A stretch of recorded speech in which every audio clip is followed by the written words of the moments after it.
Bonjour Florian, Bonjour Victor. et bonjour à tous nos auditeurs. Aujourd'hui encore, nous allons parler de notre découverte personnelle de la semaine sur l'ornithologie, et c'est dans ce 8e épisode du Courrier de la Sterne.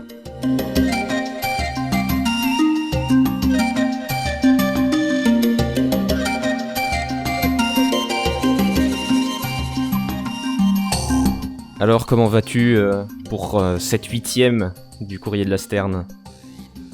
Écoute, ça va très très bien et toi? Bah ça va aussi très très bien. Toujours pour ce qui est de parler d'oiseaux, ça a le don de mettre de bonne humeur. Ah bah surtout que cette semaine on a un truc absolument incroyable, hein. On va parler de démocratie chez les oiseaux. Bah je sais pas moi, c'est extraordinaire tout ça. Ouais, c'est quand même pas mal. Deux sujets à propos d'éthologie, en tout cas, Ouais, qu'on absolument, a à vous proposer. absolument. Euh, Tu veux introduire le tien ou tu veux que je Écoute, commence? si tu veux, c'est l'étude on va dire qu'il fallait pas manquer cette semaine au niveau des oiseaux. Puisque est sortie une étude de l'université d'Exeter, mesdames et messieurs, une étude réalisée par donc je vais vous donner le nom des scientifiques. Les scientifiques, pardon, Alex Dibna ainsi que toute son équipe, d'où figure aussi un Alex Thornton qui a été énormément au niveau de la communication de cette étude scientifique sur le choucas des tours. Et cette petite équipe de scientifiques, elle a démontré que les choucas, eh bien, votaient pour pouvoir s'envoler des dortoirs lorsque le jour arrivait. Alors comment ont fait les scientifiques pour remarquer ça? Ils ont pris 6 groupes d'individus, donc 6 dortoirs, des dortoirs proéminents de 160 à 1470 individus, donc c'est quasiment en puissance de 10, et ils se sont rendus compte que, eh bien, les choucas s'envolaient à des périodes précises, lorsque, entre guillemets, ils atteignaient un espèce de consensus pour pouvoir s'envoler. Donc comment les scientifiques ont déterminé tout ça? Eh ben c'est assez simple. Ils sont allés enregistrer les oiseaux. Ils ont remarqué que les cris des oiseaux devenaient de plus en plus forts au fur et à mesure que l'envol était proche. Et une fois que tous les oiseaux avaient émis un cri, on va dire le plus fort possible, eh bien tous les oiseaux s'envolaient quasiment d'un seul coup en espace de quelques secondes. Et ça montrait que les oiseaux réussissaient à atteindre justement un espèce de consensus pour s'envoler. Consensus qui n'est pas toujours atteint puisque certains oiseaux, certains groupes, certaines journées tout simplement, eh bien il s'est révélé que les oiseaux n'atteignaient pas un consensus précis. Et du coup, les oiseaux, les choucas s'envolaient par petits groupes, par-ci, par-là, qui décollaient au fur et à mesure du temps. Et donc pour voir si c'était bien on va dire, cris qui étaient émis par les oiseaux qui incitaient les choucas à s'envoler, et ben ils ont juste réalisé une expérience très simple. Ils ont mis ce qu'on appelle comment dire, des repasses. Donc en gros ils ont réalisé le cri du chouca, ils ont matérialisé le cri du chouca dans les arbres. Et ils se sont rendus compte en matérialisant ce cri, eh bien que les envols avaient lieu beaucoup plus tôt que prévu, alors que lorsqu'ils diffusaient le son du vent, eh ben ces envols se passaient exactement à la même période. Il y a d'autres choses qu'ils ont signalées. Que la météo a une petite influence sur les envols. Une pluie ou des nuages bas ont tendance à retarder les départs en espérant justement avoir de meilleures conditions, mais ça on va dire c'est pas spécialement original d'avoir trouvé ça. On a lorsque l'intensité des cris augmente plus rapidement, donc puisque j'ai parlé d'intensité de cris, mais il faut savoir qu'il y a une gradation dans cette intensité de cris, eh bien les oiseaux partent beaucoup plus tôt. Autre chose qu'il y a de spécifique vis-à-vis de tout ça, parce que on pourrait se poser la question de savoir pourquoi ces envols sont significatifs, pourquoi les individus s'envolent en même temps. Eh ben l'équipe de Alex Zibna parle justement d'individus qui ont pour comment dire, ont pour objectif de trouver de la nourriture beaucoup plus facilement, d'éventuellement trouver un partenaire beaucoup plus facilement. Ça évite aussi possiblement les conflits d'intérêts entre les différents individus. J'essaie de retrouver précisément ce que notre cher ami Alex Thornton disait vis-à-vis de ça. Donc maintenir la cohésion de groupe, réduire les risques de prédation, j'ai oublié d'en parler, mais réduire les risques de prédation évidemment, et favoriser la quête de nourriture pour avoir ainsi un meilleur accès à celle-ci. Donc voilà un peu l'étude qui est tombée et qui est, à ma connaissance, l'une des premières dans le monde ornithologique concernant ce genre de vote chez les oiseaux, parce que autant je connaissais ça chez les abeilles, hein, j'en parlerai vite fait, mais chez les oiseaux, en tout cas pour moi c'était une première. Bah, je pense que c'est une première mondiale, ouais. Mm. C'est assez fou. Ah C'est oui, oui, assez fou clairement, quand même. c'est assez dingue. Il y a, j'avais lu une autre étude en 2016, enfin de 2016, qui parlait de pigeons ramiers. Donc cette fois-ci, on n'est pas du tout chez les corvidés, on est chez les colombidae. Et il parlait justement du fait que lorsque l'oiseau, on va dire le meneur du groupe, se trompait dans les itinéraires, celui-ci voyait sa réputation baisser au sein du groupe et à la faveur d'autres oiseaux qui avaient choisi deux meilleurs itinéraires. Donc je suppose que ça peut être le truc le plus proche que j'ai pu trouver vis-à-vis de cette étude sur les choucas. Parce que il y a beaucoup de questions qui vont se poser. C'est qui décide réellement du départ, parce qu'il y a un consensus, mais est-ce qu'il y a des voix qui sont beaucoup plus importantes que d'autres? C'est possible. Est-ce que ce consensus il est atteint uniquement avec des groupes qui se connaissent ou avec des groupes qui comment dire, qui se connaissent pas? Là on est en hiver, donc on peut imaginer par exemple que ce soit des dortoirs avec des oiseaux à la fois sédentaires et à la fois migrateurs. Donc peut-être que le consensus est beaucoup plus facile à atteindre lorsqu'on a des individus qui se connaissent davantage de groupes familiaux plus que d'individus qui sont hivernants. Il y a énormément de débouchés qui s'ouvrent vraiment sur cette étude concernant les choucas que j'ai trouvé absolument formidable, quoi.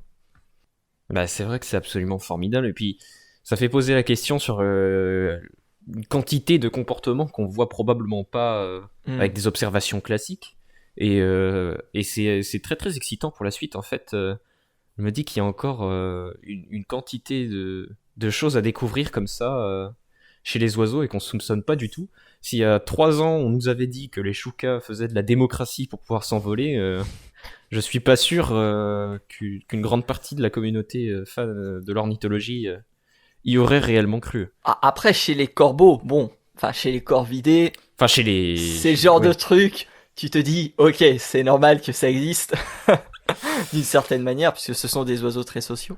Mais oui, Oui, c'est sûr. ça montre peut-être que ce genre de choses existe, notamment chez les psittacidés, chez les étourneaux, chez les sturnidés, chez d'autres espèces d'oiseaux, chez d'autres familles d'oiseaux, qui sait.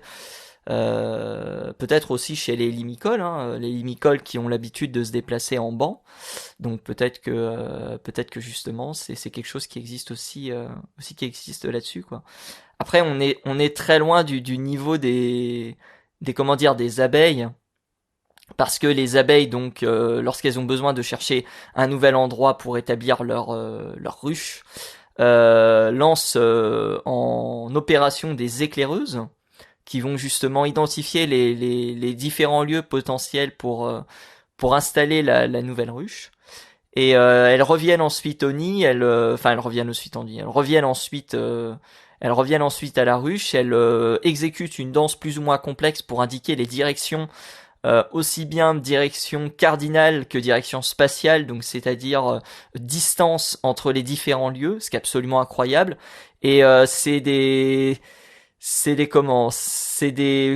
processus de démocratie qui peuvent durer des heures et des heures. Et il s'avère aussi que certaines abeilles sont capables d'influencer le vote d'autres abeilles. Je trouve ça Ça, c'est absolument absolument dingue, ça aussi. ahurissant. Donc on en est encore loin, hein, pour les choucas, mais quand même, ça ce sera à surveiller à mon avis lors des prochaines années, quoi, cette étude formidable qui comment dire, qui ont peut-être un bon avenir. Voilà. Bah, effectivement, et on espère que de nouvelles recherches sur ce sujet-là pourront compléter ce genre de travaux. Bah, Mais c'est l'exergue de l'étude. Alors je le lis, hein, je le lis en français. Nous souhaitons particulièrement comprendre comment les animaux peuvent surmonter leurs différences et parvenir à un consensus dans de telles circonstances. Donc c'est globalement ce qu'on a dit, c'est comment justement arrive ce processus de entre guillemets de démocratie, et par la suite est-ce qu'il y a d'autres facteurs euh, impliquants ou limitants qui font en sorte que ces démocraties aient lieu ou pas, quoi. Du moins ces votes aient lieu ou pas.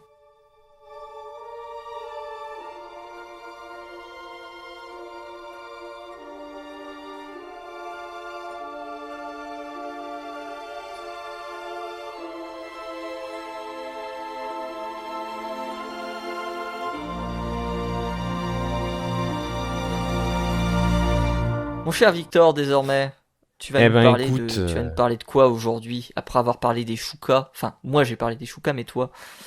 bah, aujourd'hui on va rester dans le grand domaine de l'éthologie que tu as abordé aussi avec cette étude sur les choucas, et je vais vous parler d'une étude parue le 30 mars dernier, qui va porter donc sur le stratagème dit de l'aile cassée.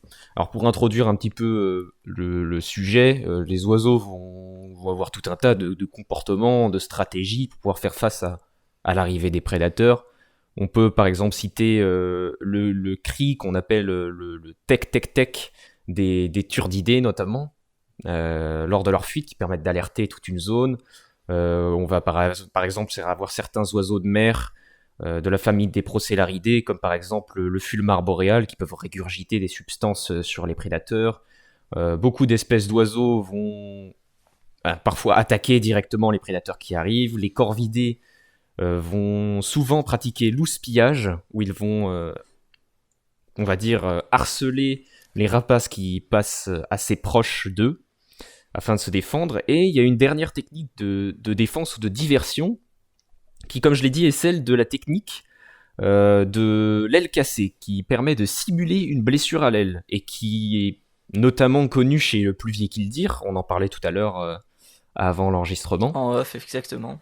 et donc qui est connue chez cette espèce-là en particulier, mais qui est aussi présente notamment chez le Pluvier grand gravelot, par exemple, mais aussi chez beaucoup d'espèces de petits dimicoles du littoral. Et c'était surtout dans ce petit groupe qu'on avait observé ce comportement-là. Mais dans l'étude que j'ai introduite tout à l'heure, qui est donc publiée le 30 mars dernier par Deframont et ses collaborateurs, eh bien on a découvert, on s'est rendu compte que c'était en fait un comportement qui était beaucoup plus répandu que ce qu'on pensait au départ. Ça c'est intéressant. En fait, en réalité, comment ont procédé les chercheurs déjà pour pouvoir se rendre compte de quelles espèces déployer ce stratagème? En fait, ils ont tout simplement fait une recherche dans la littérature en remontant à des études publiées il y a plus de 60 ou 70 ans, à des livres qui avaient parfois plus d'une centaine d'années, et ils ont aussi distribué des questionnaires à des ornithologues, des écologues aviaires et des birders expérimentés, Incroyable. notamment. Oui, comme quoi parfois des études scientifiques peuvent aussi Peuvent aussi utiliser, rassembler à comment des dire, grands sondages. ouais, c'est ça exactement, et utiliser finalement la connaissance des gens qui vont directement sur le terrain et des passionnés aussi. Et qu'est-ce qui a été trouvé avec cette recherche dans la littérature et ces questionnaires? C'est qu'au final, il y avait 285 espèces d'oiseaux différentes qui connaissaient et pouvaient utiliser Combien ce stratagème. 285 espèces. Pardon? Non. Et 285 espèces qui représentent au total 52 familles différentes. Ce Oh qui la est vache. absolument incroyable. Donc ça remet en question totalement ce qu'on pensait savoir sur ce comportement-là. Et c'est donc un trait qui est beaucoup plus présent que ce que pensaient les chercheurs auparavant. Ah bah c'est clair. Dans un deuxième temps, les auteurs ont ensuite réalisé un arbre phylogénétique pour essayer de voir, au niveau des divergences phylogénétiques, voir quel groupe présentait ce comportement, et il se trouve, et c'est donc ce que l'arbre phylogénétique a montré, que ce trait a évolué de manière totalement indépendante plusieurs fois chez les oiseaux. Alors il n'est pas précisé combien de fois dans l'étude, j'ai eu beau chercher, je n'ai pas trouvé, mais si vous voulez essayer d'aller voir, il y aura bien évidemment le lien qui sera en description pour compléter ce que je dis là, parce que je survole, c'est une étude assez longue, mais vous pourrez bien évidemment aller voir aussi ce qu'il en retourne. Donc après avoir réalisé ça, dans un troisième temps, les auteurs ont réalisé des analyses statistiques pour pouvoir savoir les traits d'histoire de vie qui seraient corrélés avec la présence de ce stratagème. C'est-à-dire qu'ils ont pris différents traits caractéristiques de l'espèce qui touchent à peu près tout ce qui va entourer la vie de l'espèce, on va dire. Ça peut être stratégie de reproduction, ça peut être l'emplacement sur la planète, ça peut être durée d'ensoleillement moyenne, enfin, ça peut être absolument n'importe quoi qui va toucher de près ou de loin à la vie de l'oiseau. Ils ont analysé 18 de ces traits différents. Et sur les 18 traits, ils en ont trouvé 8 qui semblent tout à fait être corrélés. Donc ce qu'on observe avec ces 8 traits, c'est qu'on constate que les espèces qui vont le plus présenter ce comportement sont celles qui se reproduisent le plus loin de l'équateur, dans des environnements qui vont être les plus denses, avec des périodes d'incubation les plus courtes, et un nid qui va être relativement peu caché dans l'environnement. Il y a autant de corrélations. Ouais, tout à fait. Et c'est pas fini, parce qu'il y a aussi les espèces où un seul parent va couver les œufs, les espèces qui vont houspiller les prédateurs, et les espèces qui vont avoir soit plusieurs nids, soit s'occuper de plusieurs nichés en même temps. Et parmi donc ces 8 critères différents, et ils ont remarqué que c'était la latitude de présence de l'oiseau qui était la plus fortement corrélée avec ce comportement, c'est-à-dire les oiseaux qui sont les plus loin de l'équateur finalement. Incroyable. Alors, ils ne répondent pas précisément sur pourquoi c'est ce critère-là qui va être le plus corrélé avec la présence du comportement. Mais je pense qu'ils en savent rien en fait. Ils posent diverses hypothèses, c'est-à-dire qu'ils disent peut-être que celles les plus éloignées de l'équateur vont avoir une modification au niveau des périodes d'ensoleillement, sachant que c'est un stratagème qui est utilisé uniquement pour les prédateurs de jour, évidemment. Si on ne voit rien la nuit, c'est un stratagème qui sert un peu à rien, quoi. donc il suppose que c'est peut-être la durée d'ensoleillement, ça va peut-être jouer aussi sur les types de biomes qui vont être présents loin de l'équateur, mais c'est assez flou. Et les auteurs eux-mêmes, évidemment, comme tu dis, n'en savent pas grand-chose, et on peut poser que des hypothèses finalement. Et voilà, il conclut ensuite en disant que il est peut-être intéressant de réaliser des études plus complètes sur d'autres comportements qu'on pense peut-être centrés autour d'un petit groupe, comme on pensait ici, et qui seraient peut-être vachement plus répandus au final au sein de la faune aviaire. Mais quelles sont les espèces justement, ou les groupes d'oiseaux qui sont concernés par les 285 ne sont pas cités. Je sais que il citait notamment les groupes qui ne présentaient pas ce comportement. Il me semble que les trogons ne présentent pas ce comportement, que les ardéidés ne le présentent pas non plus, c'est-à-dire les échassiers en fait. Mais je ne sais plus.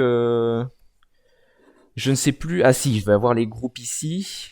C'est évidemment, comme ils le disent, très très présent chez les charadriiformes, donc les pluviers, les limicoles, donc les barges, les avocètes, etc. Mais il parle aussi des sylvidés, donc les fauvettes, les cysticolidés, donc les cysticoles, et d'autres familles qu'on va pas beaucoup avoir en Europe, notamment les ostéropidés, donc les ostérops, qui vont plus être présents notamment en Océanie par exemple, les pycnononidés, qui je crois que c'est les bulbules si je me trompe pas, mais je ne suis pas sûr. Possiblement aussi, apparemment les canards et les oies, les anatidés, présentent aussi ce comportement. Ok. Et d'autres groupes aussi. Bon, je vais pas en faire la liste. Il y a 52 familles au total, ce qui est absolument colossal. Mais on peut citer aussi notamment les Tinamidés, donc les Tinamous, qui vont présenter aussi ce comportement. Tout ça pour dire que c'est vraiment extrêmement répandu et parmi c'est ça, c'est très répandu chez beaucoup de familles. C'est la diversité de familles qui présente ce comportement est énorme et c'est autant présent chez les oiseaux qu'on peut considérer comme les plus basaux entre guillemets. Et aussi, c'est aussi autant présent chez les oiseaux qu'on peut considérer comme les plus dérivés par rapport aux clades les plus basaux, justement. Ça fait redite, mais c'est le cas. Donc, c'est super intéressant. J'avoue, je m'attendais pas à ça. Ah bah écoute... Quand tu m'as présenté le sujet, je me suis dit, ah ouais, on va parler du plus vieux qui le dire. Et non, en réalité, bah écoute, il fallait bien faire une petite surprise au final. Et c'est... ouais, effectivement, c'est colossal et c'est assez insoupçonné, finalement. Ah bah c'est clair, c'est clair. Là, deux études aujourd'hui qui en ressortent encore du côté insoupçonné du monde des oiseaux. Ah là là. Tout à fait. On n'a pas fini de faire de belles découvertes, hein, je pense. Oh bah non. Et les prochaines découvertes, du coup, bah elles seront la semaine prochaine. Merci Victor. Bah merci aussi à toi, mais pas de soucis. Et puis rendez-vous donc la semaine prochaine pour un nouvel épisode du Courrier de la Sterne. On reviendra comme d'habitude sur notre fait étonnant qu'on a découvert dans le monde des oiseaux lors de la semaine qui arrivera. Mesdames et messieurs, bonne journée à tous, bonne journée à toutes, et à la semaine prochaine. À la semaine prochaine tout le monde.